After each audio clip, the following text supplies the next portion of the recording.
नैजिनै केन्डिडेटखौ जुदि फोसावखाबायब्ला दा बेखौ इउपिपिएल हानजाया मानिनानै लानो हागोन ना हाया बिपिएफनो हगारनानै होनो हागोन ना हाया आरो बिपिएफआ खौसेथिनि खाथिराव बे नैजिनै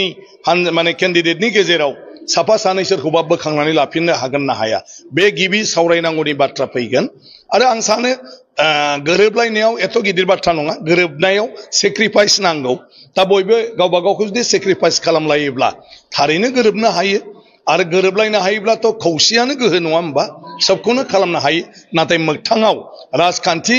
सुबुं आरो राजखान्थि हानजाया बेसेबां गावखौनो गाव माने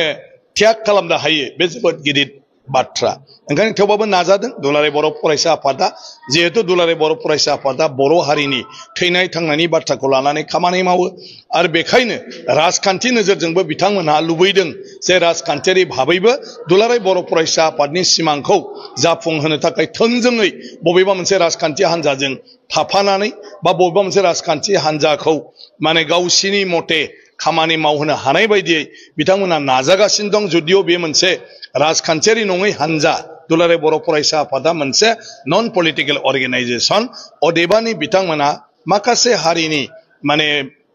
नोजोरखौ लाखिनानै इसुनि नोजोरखौ लाखिनानै लुबैदों जे राजखान्थियारि भाबैबो जाहाथे बिथांमोना खामानि मावनो हायो दा खोथाया जाहैबाय राजखान्थि हानजायाव थानाय मानसिफ्रा गावस्रानानै दं बे गावस्रानाया गोबां खारन थायो आदर्शनिबो खारन थायो खामानि मावनायनि सुजुग सुबिदा मोननाय मोनैबो थायो गावबागाव माने रायजोनि प्रतिनिधि जानो लुबैनाय बिनिबो मोनसे सिमां थायो दा बे सिमांखौथ' सोरबा बबेबा नङा बबेबा लेभेलाव माने त्याग खालाम नागारलायनांगोन होमब्लासो जोङो